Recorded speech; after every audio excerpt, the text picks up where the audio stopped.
Pónganse de pie, hermanos, y vamos a Hechos, capítulo 19. Vamos a reanudar el libro de los Hechos, por fin, hermanos, después de casi un mes, quizá un poco más del mes. Hechos, capítulo 19, verso 1. Cuando lo tengan, me dice un amén. Aconteció que, entre tanto, que Apolos estaba en Corinto, Pablo, después de recorrer las regiones superiores, vino a Éfeso, y hallando a ciertos discípulos, les dijo: ¿recibisteis al Espíritu Santo cuando creísteis? Y ellos le dijeron: ni siquiera hemos oído si hay Espíritu Santo. Entonces dijo: ¿en qué pues fuisteis bautizados? Ellos dijeron: en el bautismo de Juan. Dijo Pablo: Juan bautizó con bautismo de arrepentimiento, diciéndole al pueblo que creyesen en aquel que vendría después de él, esto es, en Jesús el Cristo. Cuando oyeron esto, fueron bautizados en el nombre del Señor Jesús. Y habiéndoles impuesto Pablo las manos, vino sobre ellos el Espíritu Santo. Y hablaban en lenguas y profetizaban. Eran por todos unos 12 hombres. Y entrando Pablo en la sinagoga, habló con denuedo por espacio de 3 meses, discutiendo y persuadiendo acerca del reino de Dios. Pero, endureciéndose algunos y no creyendo, maldiciendo el camino delante de la multitud, se apartó Pablo de ellos y separó a los discípulos, discutiendo cada día en la escuela de uno llamado Tirano. Así continuó por espacio de 2 años, de manera que todos los que habitaban en Asia, judíos y griegos, oyeron la palabra del Señor Jesús. Y hacía Dios milagros extraordinarios por mano de Pablo, de tal manera que aún se llevaban a los enfermos los paños o los delantales de su cuerpo, y las enfermedades se iban de ellos y los espíritus malos salían. Pero algunos de los judíos, exorcistas ambulantes, intentaron invocar el nombre del Señor Jesús sobre los que tenían espíritus malignos, diciendo: os conjuro por Jesús, el que predica Pablo. Había 7 hijos de un tal Seba, judío, jefe de los sacerdotes, que hacían esto. Pero respondiendo el espíritu malo, dijo: a Jesús conozco y sé quién es Pablo, pero vosotros, ¿quiénes sois? Y el hombre en quien estaba el espíritu malo, saltando sobre ellos y dominándolos, pudo más que ellos, de tal manera que huyeron de aquella casa desnudos y heridos. Y esto fue notorio a todos los que habitaban en Éfeso, así judíos como griegos, y tuvieron temor todos ellos, y era magnificado el nombre del Señor Jesús. Y muchos de los que habían creído venían, confesando y dando cuenta de sus hechos. Asimismo, muchos de los que habían practicado la magia trajeron los libros, y los quemaron delante de todos. Y hecha la cuenta de su precio, hallaron que eran 50,000 piezas de plata. Así crecía y prevalecía poderosamente la palabra del Señor. Pasadas estas cosas, Pablo se propuso en espíritu ir a Jerusalén, después de recorrer Macedonia y Acaya, diciendo: después que haya estado allí, me será necesario ver también a Roma. Y enviando a Macedonia 2 de los que le ayudaban, Timoteo y Erasto, él se quedó por algún tiempo en Asia. Ya habíamos hecho muchas pausas, hermanos, en el libro de los Hechos, y bueno, vamos a retomar este libro, amén. Y sé que si ponemos atención vamos a aprender, amén. Y vamos a sacar algunas aplicaciones de todos estos pasajes que acabamos de leer. Este es el tema número 29, que como título es Tercer viaje misionero Pablo en Éfeso. El último tema, amados hermanos, que abordamos fue el tema 28, que como título fue Apolos depura su doctrina. No sé cuántos se acuerdan de ese tema, pero estuvimos hablando cómo Apolos depura su doctrina. En ese tema vimos, amados hermanos, que Pablo viene de Corinto, donde ha terminado su segundo viaje misionero. Vimos que en ese segundo viaje misionero el apóstol conoce a un matrimonio que sería de mucha bendición para la obra del Señor, que es Aquila y Priscila. Se necesitan matrimonios. que sean de mucha bendición para la obra del Señor. Amén. ¿Cuántos matrimonios dicen amén? Vimos también que una vez que se planta la iglesia de Corinto, Pablo toma este matrimonio y va rumbo a Éfeso. En Éfeso, amados hermanos, Pablo está un poco de tiempo, ya que decide ir a Cesarea, que es Jerusalén, dejando a Aquila y a Priscila en Éfeso, y después de su estancia en Cesarea, Pablo regresa a Éfeso, que es donde lleva a cabo su tercer viaje misionero. Estuvimos también enseñando que Aquila y Priscila conocen a Apolos en Éfeso, y cuando lo escuchan predicar o hablar o enseñar, se dan cuenta que en su doctrina le faltaba depurarla un poco más. Ellos se dan cuenta. Aquila y Priscila lo toman aparte. Este matrimonio les pone con más exactitud las escrituras. Apolo se deja enseñar. Qué difícil a veces es dejarnos enseñar, hermanos. ¿Verdad? Ahí vemos la humildad de Apolo. Apolo se deja enseñar, y una vez que se dejó enseñar, ahora en estos versos que vamos a estudiar el día de hoy, vemos que Pablo regresa a Éfeso y Apolo está en Corintio visitando la iglesia que ya dejó plantada en su segundo viaje misionero del apóstol Pablo. Recordemos que cuando Pablo escribe las cartas a los corintios, le pide a Apolos que vaya a verlos, a los corintios, y Apolos no quiere, amén, por las divisiones que había en esta iglesia. ¿Cómo podemos dividir estos versos, hermanos, que son 22, de este tema 29, que es el tercer viaje misionero de Pablo en Éfeso? Número 1, primer encabezado, del 1 al 7, vemos a 12 hombres que reciben salvación. Segundo encabezado, del 8 al 12, vemos que en medio de oposición Dios respalda su obra.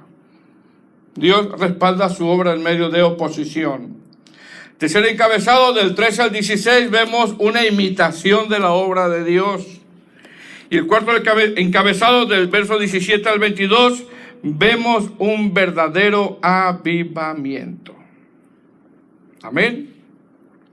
Número 1, 12 hombres reciben salvación. Verso 1, ¿lo tienen?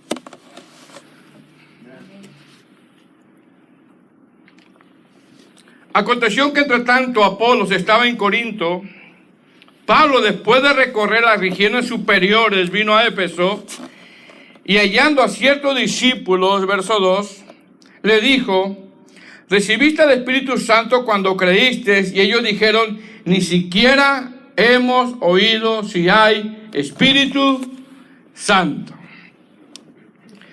Ahora, mis amados hermanos, lo primero que vemos es que después de que Pablo deja Cesarea, que es Jerusalén, este verso dice que entre tanto que Apolos estaba en Corintio, Pablo, después de recorrer las regiones superiores, vino a Éfeso.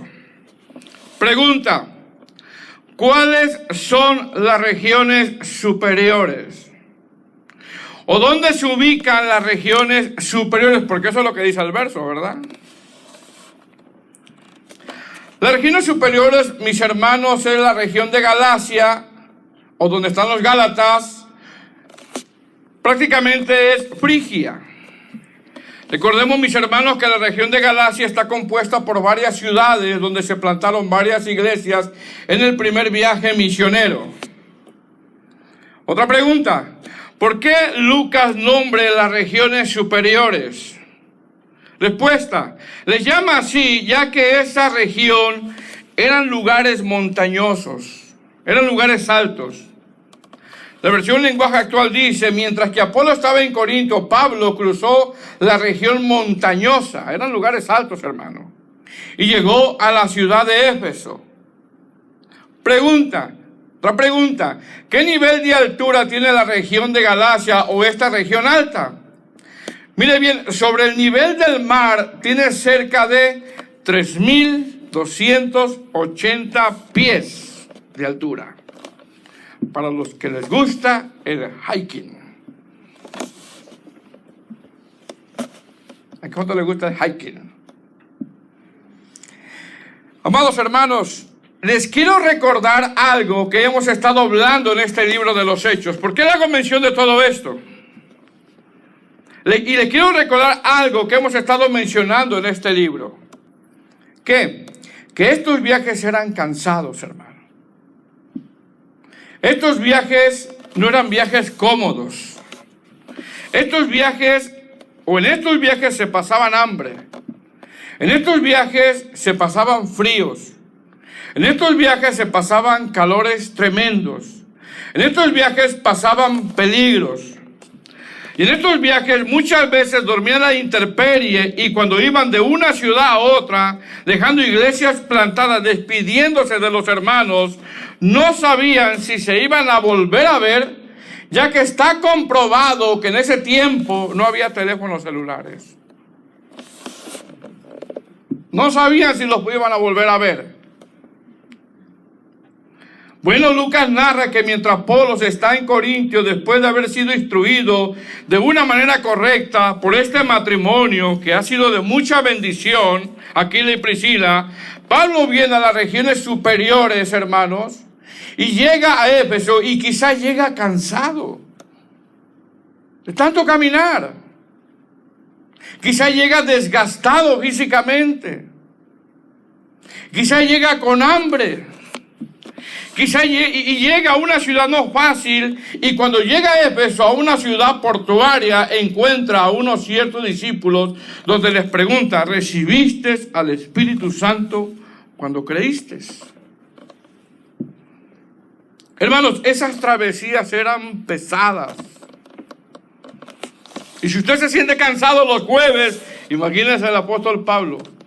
Ir a las regiones altas, caminar muchas millas, pasar peligros, pasar hambres, y llegar a Éfeso, y lo primero que hace es predicar el Evangelio. Ahora, Éfeso, amados hermanos, era una ciudad no fácil. Éfeso era una ciudad donde en esa ciudad estaba un templo a una falsa diosa llamada Diana.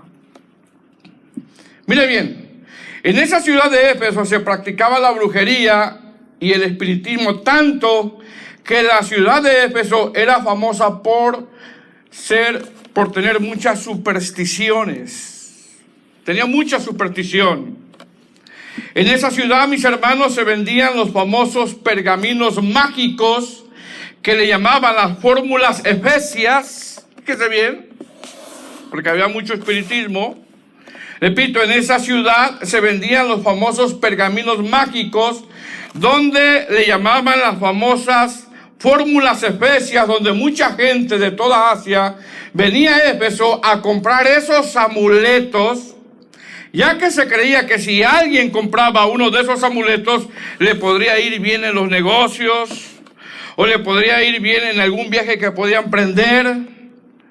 También al comprar esas famosas fórmulas efesias, que son unos pergaminos, si alguien no podía tener hijos, con esos amuletos supuestamente les traía suerte para poder tener hijos. Por lo tanto, esta ciudad era muy visitada por casi toda Asia, tanto que a Éfeso se le conocía también como el tesoro de Asia. Entonces, ¿qué había en Éfeso? Había comercio, había inmoralidad, había mucho paganismo, había mucha superstición. Fíjese bien, hermano. Había mucha superstición donde, repito, mucha gente venía de toda Asia a comprar los famosos amuletos llamadas fórmulas efesias, que eran pergaminos que les traían supuestamente salud, protección, fertilidad, riquezas. Y es en ese contexto de cómo Dios más adelante usa los delantales y paños de Pablo para sanar, avergonzando a todas esas creencias con sus charlatanes. Es en ese contexto como nosotros vemos cómo Dios usa dentro de su soberanía los paños y los delantales de Pablo. La gente era muy supersticiosa, hermano. Ahora, como nota, mire bien. Cuando Pablo se despide de esta ciudad, ya habiendo plantado esta iglesia de Éfeso, y donde reunió a los ancianos exhortándoles que después de su partida habrá lobos rapaces que no perdonarán el rebaño, algunos eruditos interpretan que Pablo ya había estado viendo el proceder de algunos ministros que todavía como que no dejaban, hermano, las supersticiones. Y ¿sabe qué, hermano? Eso en estos días todavía existe. Hay ministros, hay congregantes que tienen tantas supersticiones, hermano, donde no les basta la Biblia, sino que buscan experiencias místicas, sueños, supuestas visiones y sentires. Así hay muchos cristianos en el tiempo de hoy, y ministros. Hace unos años, amados hermanos, recuerdo que nos visitó un hermano de otra congregación a la iglesia, y al final del culto, este hermano platicaba con otro hermano que sí se congregaba con nosotros, por cierto, que cantaba. Y si ella sabe de quién estoy, no voy a decir su nombre, por supuesto, a quién era, pero cantaba todo lo que toques, todo lo que pises. Y ese hermano llegó con él y le dijo: hermano, te acabo de ver en visión que el Señor te arrebata y te lleva a otra ciudad. Y el otro diciendo: amén, yo recibo.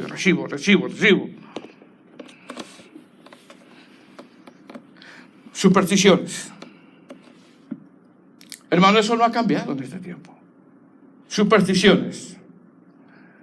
Entonces, Pablo llega a Éfeso, donde tiene la misión de predicarles a gente no fácil, a gente llena de paganismo, a gente llena de idolatría, a gente llena de inmoralidad, a gente llena de consumismo, a gente que solo busca un beneficio personal y a gente llena de supersticiones.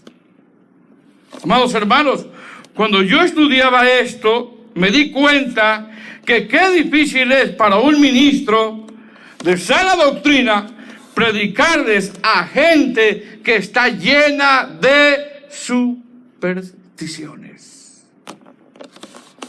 No es fácil. Sin embargo, ¿qué mirada tenía Pablo al llegar a Éfeso? Predicar el Evangelio. Predicar el Evangelio. Dice el verso 1: aconteció que entre tanto que Apolos estaba en Corintio, Pablo, después de recorrer las regiones superiores, vino a Éfeso y hallando a ciertos discípulos, les dijo: ¿recibisteis al Espíritu Santo cuando creísteis? Y ellos le dijeron: ni siquiera hemos oído si hay Espíritu Santo. Ahora, hermanos, estos ciertos discípulos, porque así lo dice, ¿verdad? Ciertos discípulos, seguramente, hermano, cuando el apóstol Pablo los escuchó, cuando trató con ellos, cuando los conoció un poco, se dio cuenta que les faltaba aprender doctrina.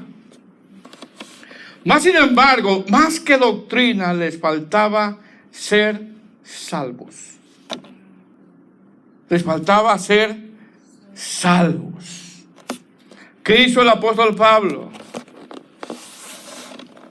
Les predicó, les enseñó, les tuvo paciencia, donde, a diferencia de Apolos, que había sido instruido en el Señor, según Hechos capítulo 18, versículo 25, estos ciertos discípulos no. Algunos comentaristas interpretan que estos ciertos discípulos eran discípulos de Juan el Bautista, y es por eso que Pablo, indagando un poco más, le deja saber lo que consistió el ministerio de Juan el Bautista, dice el verso 3. Entonces dijo: ¿en qué pues fuiste bautizados? Ellos dijeron: en el bautismo de Juan, verso 4. Dijo Pablo: Juan bautizó con bautismo de arrepentimiento, diciendo al pueblo que creyesen en aquel que vendría después de él, esto es, en Jesús el Cristo. Pregunta, mis amados hermanos, ¿qué les está diciendo el apóstol Pablo a estos hombres? Les está diciendo: necesitan creer que Jesús es el Cristo. Amado hermano, para ser salvos necesitamos creer que Jesús es el Cristo. Joven, para ser salvo necesitas creer que Jesús es el Cristo. Verso 5. Cuando oyeron esto, fueron bautizados en el nombre del Señor Jesús. Y habiéndole impuesto las manos, vino sobre ellos el Espíritu Santo, y hablaban en lenguas y profetizaban. Y eran todos unos 12 hombres. Pregunta, ¿estos 12 hombres eran salvos? No. ¿Qué recibieron? En cuanto creyeron en el Señor Jesús, que es el Cristo, recibieron la salvación, y después de recibir la salvación recibieron un don. Es decir, cuando alguien cree y recibe la salvación, ¿qué se le da, hermanos? El Espíritu Santo. Y después, Dios da dones como Él quiere. Amén. ¿Qué es esto, amados hermanos? Esto es que el Evangelio es el único mensaje que tiene el poder de transformar nuestras vidas y que debe ser la necesidad más grande de nosotros. El Evangelio, amados hermanos, debe de ser la necesidad más grande de nosotros.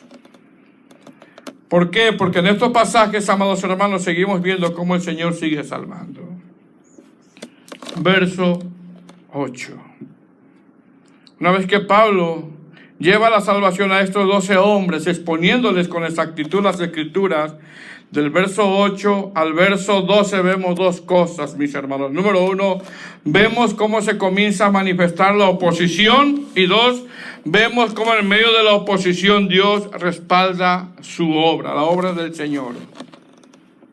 La obra que es del Señor, Dios los va a respaldar. Verso 8. Y entrando Pablo en la sinagoga, habló con denuedo por espacio de 3 meses, discutiendo y persuadiendo acerca del reino de Dios. Es decir, a pesar de que la ciudad, amados hermanos, era una ciudad difícil y llena de distracciones. Mire bien, llena de distracciones, porque hay muchas distracciones alrededor de nosotros, hermanos. Pablo estaba enfocado en las cosas que tiene que hacer, como el predicar. ¿Qué dice? Que estaba discutiendo y persuadiendo. Es decir, exponía las Escrituras, donde seguramente citaba los salmos, seguramente citaba a los profetas mayores, seguramente citaba a los profetas menores, tanto que estos que escuchaban, al no poder refutar lo que decía Pablo, dice que endurecieron sus corazones, verso 9. Pero endureciéndose algunos y no creyendo, y mira lo que decían, y maldiciendo el camino delante de la multitud. Mira lo que hizo Pablo: se apartó de ellos y separó a los discípulos, discutiendo cada día en la escuela de uno llamado Tirano.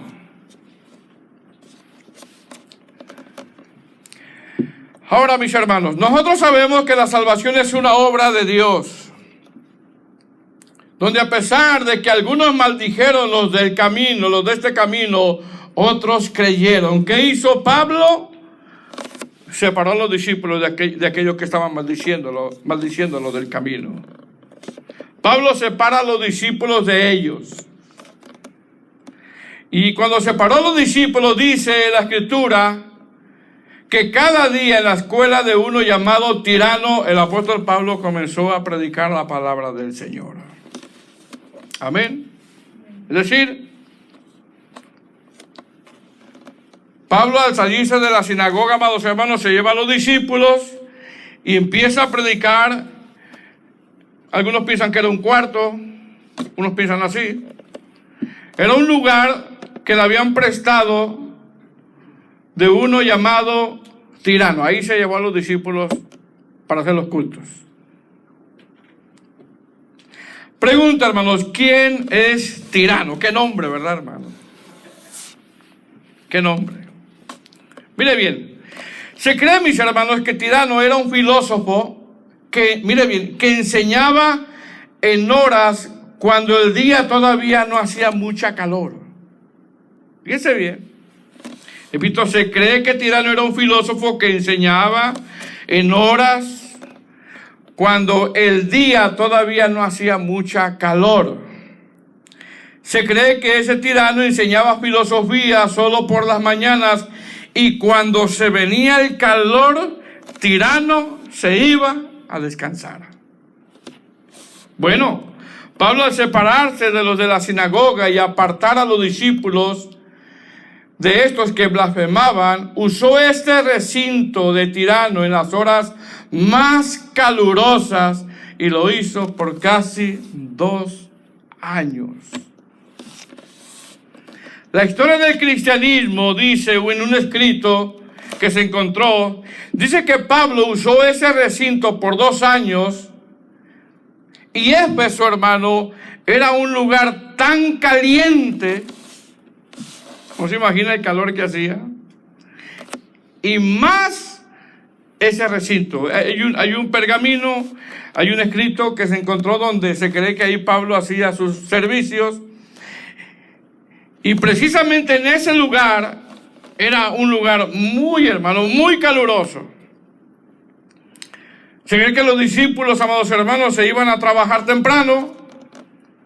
Paraban de trabajar a las 12 del día e iban a la reunión, y después de que terminaba la reunión regresaban al trabajo, y eso lo hacían todos los días. Usted lo puede investigar. Es decir, en el horario donde hacía más calor, en el horario donde la gente descansaba, estos discípulos iban a la reunión. Hermanos, ¿qué aprendemos nosotros de esto? 2 cosas. Número 1, la disposición del pastor para predicar. Y número 2, la disposición de los congregantes para asistir a la reunión. ¿Qué es esto? Tiene que haber disposición por las 2 partes. Hermanos, tenemos 3 cultos a la semana: jueves, sábado oración y domingo. Y los horarios, hermanos, son cómodos. No son a las 12 del día. Pastores, que vengo cansado. Pregúntale a los demás hermanos, todos vienen cansados. Pastores, que estuvo muy duro mi trabajo. Mire bien, hermano, ¿qué oficio tenían estos congregantes? Históricamente se dice que no tenían transporte, como tú y yo, que no tenían aire acondicionado, como tú y yo, y los oficios que abundaban en esa época eran agricultores, pescadores, ganaderos.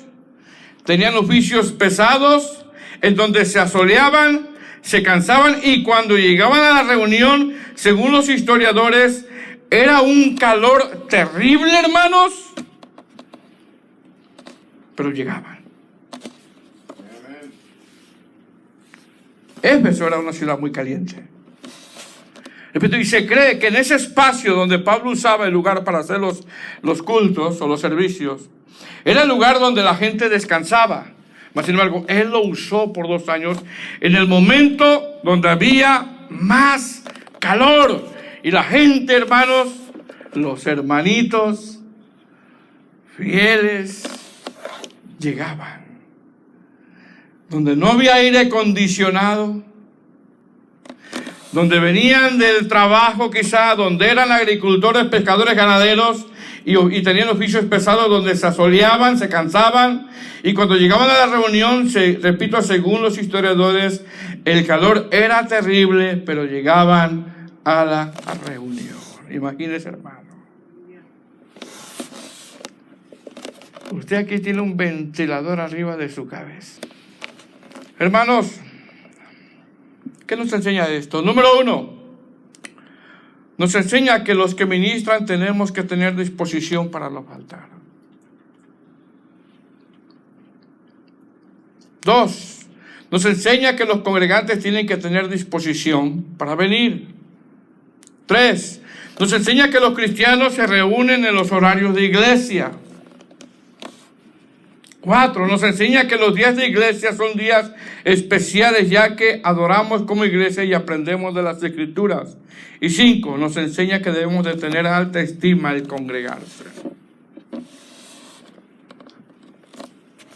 Repito, se cree que Éfeso era un lugar muy caliente, y más, repito, basado en la historia del cristianismo, donde se cree que Pablo usaba ese lugar en el horario más caliente, imagínense. Dice verso 10. Así continuó por espacio de 2 años, de manera que todos los que habitaban en Asia, judíos y griegos, oyeron la palabra del Señor Jesús. ¿Qué dice? Todos los que habitaban, judíos y griegos, oyeron la palabra del Señor. Imagínate, hermano. Hay iglesia a las 12 del día. No hay aire acondicionado. No hay ventiladores. Hace un calor tremendo. Vienes de trabajar del sol. Vienes de pescar. Vienes cansado. Y vienes a la reunión. Dice, de manera que todos los que habitaban en Asia, judíos y griegos, oyeron la palabra del Señor.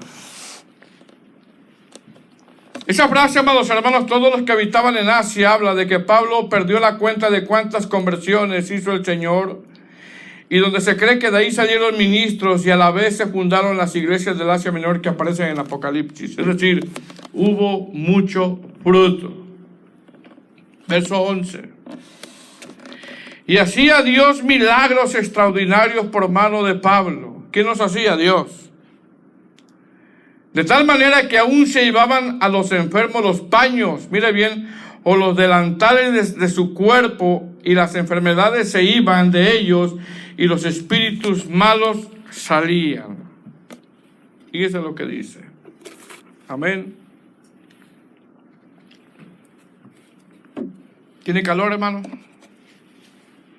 Ya no, ¿verdad? Ya se dejó el calor. Ahora, mis hermanos, usted sabe que en el tiempo de hoy este pasaje se usa para vender los famosos paños ungidos. ¿Cierto o no?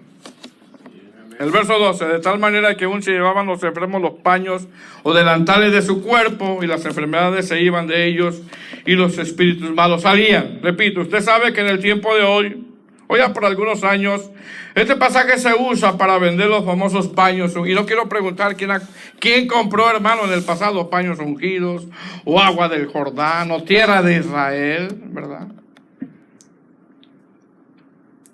En este tiempo venden pañuelos ungidos, sacos ungidos, zapatos ungidos.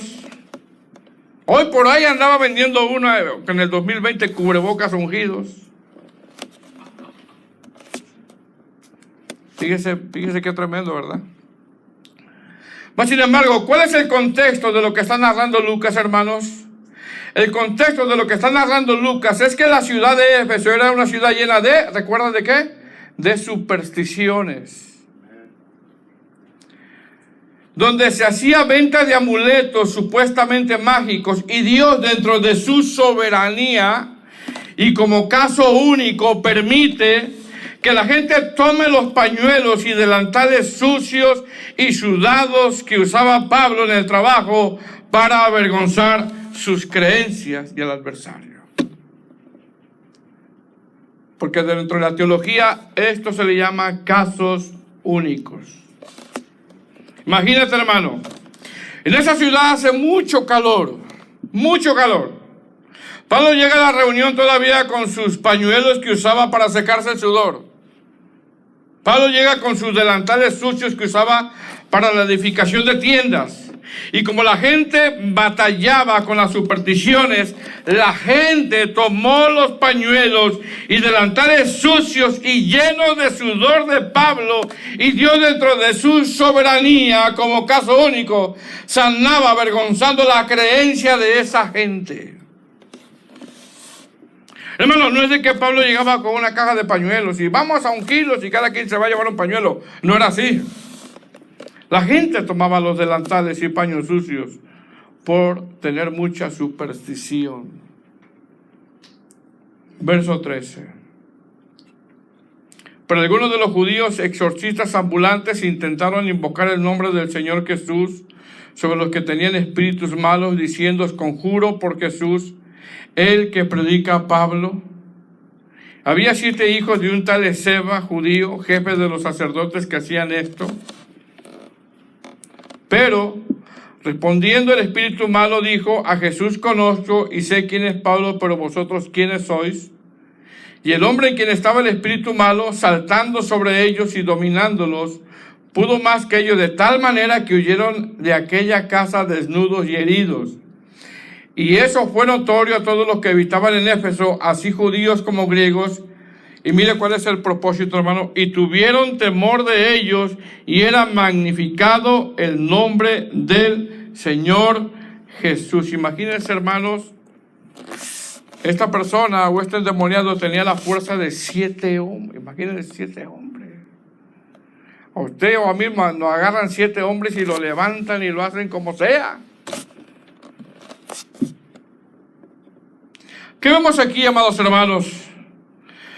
Vemos que una vez que hay oposición y Dios está respaldando su obra, todo esto que está pasando en la escuela de Tirano no pasó desapercibido, tanto que Lucas narra que un grupo de exorcistas ambulantes no estaban muy lejos también de ser supersticiosos. Pregunta, ¿quiénes eran estos exorcistas ambulantes? Judíos. Gente que conoce la palabra de Dios, hermano. Gente que se le dio la palabra de Dios, estaban llenos también de supersticiones. ¿Qué hacen estos exorcistas ambulantes? Mire bien, fíjese bien, hermano, lo delicado que es. Usaban el nombre del Señor Jesús como un amuleto. Así lo hacían. Usaban el nombre del Señor Jesús como un amuleto. Y lo mismo pasa en este tiempo. Se usa lo del Señor como un amuleto, hermano. ¿Qué hacían estos exorcistas ambulantes? Usaban el nombre del Señor para fines egoístas. Lo mismo pasa en este tiempo. Se usa el nombre del Señor con fines egoístas. ¿Qué nos enseña esto? Esto nos enseña que conocer el nombre del Señor Jesús no es suficiente, sino que tenemos que conocer a Jesús. Ya que muchos nombran el nombre del Señor Jesús, pero no le conocen. No le conocen. Verso 18. Y muchos de los que habían creído venían y confesando, dando cuenta de sus hechos. Asimismo, muchos de los que habían practicado la magia trajeron los libros y los quemaron delante de todos. Y hecha la cuenta de su precio, hallaron que eran 50,000 piezas de plata. Así crecía y prevalecía poderosamente la palabra del Señor. Pasadas estas cosas, Pablo se propuso en espíritu ir a Jerusalén, después de recorrer Macedonia y Acaya, diciendo: después de que haya estado allí, me será necesario ver también a Roma. Enviando a Macedonia a 2 de los que le ayudaban, Timoteo y Erasto, él se quedó por algún tiempo en Asia. Ahora, mis hermanos, una vez que vemos cómo el Evangelio está avanzando en estos últimos versos del 18 al 22, vemos, hermanos, un verdadero avivamiento. Pregunta: ¿qué es un avivamiento? Porque aquí vemos un verdadero avivamiento. Mire bien, hace creo que 3 años hubo un supuesto, creo que fueron 3 años, no hubo un supuesto avivamiento donde por la música mucha gente iba. Ese avivamiento es dudoso. Dudoso. Otro supuesto avivamiento se dio en 1906 en la calle Azusa. ¿Ha escuchado eso usted? Amén. En lo que desde esa fecha, desde ahí nació la iglesia Pentecostés. Desde ahí nació la iglesia Pentecostés. Y donde esos cristianos les llamaron los santos rodantes. Así le llamaban. Pregunta: ¿por qué le llamaron a ellos los santos rodantes? Le llamaban así porque se caían y rodaban supuestamente por el Espíritu. Rodaban supuestamente por el Espíritu. Otros le llaman avivamiento a una reunión donde hay pura música. Pura música, no hay palabra de Dios. Se caen, ruedan. Hacen movimientos incontrolables. Y donde el que enseña ni siquiera sabe lo que está predicando. Mas sin embargo, bíblicamente un avivamiento tiene varios ingredientes. Algo que está pasando aquí. Número 1, hay arrepentimiento. Número 2, hay conversiones genuinas. Número 3, el centro de todas las reuniones es el mensaje cristocéntrico. Y número 4, hay fruto. ¿Qué vemos en estos pasajes del 18 al 22? Verso 18, vemos arrepentimiento confesando sus pecados. Es decir, la gente comenzó a tener convicción de pecado. Eso es tener esos avivamientos. Verso 19, vemos que una vez que confesaron sus pecados y se arrepintieron, abandonaron sus prácticas de brujería y supersticiones. Es decir, dejaron de comprar las famosas fórmulas efesias y los que vendían las quemaron. Verso 20, vemos que en este avivamiento el centro de las reuniones era la palabra del Señor. Y verso 21, vemos que en este avivamiento hay un deseo de que el evangelio se siga expandiendo. En el verso 19 dice: asimismo, muchos de los que habían practicado la magia trajeron los libros y los quemaron delante de todos. Y hecha la cuenta de su precio, hallaron que eran, ¿qué, hermanos? 50,000 piezas de plata. Y 50,000 piezas de plata, mis hermanos, ahora sería como 5.5 millones de dólares. Pregunta: ¿quién haría eso? ¿Sabe quién lo haría? Un cristiano genuino.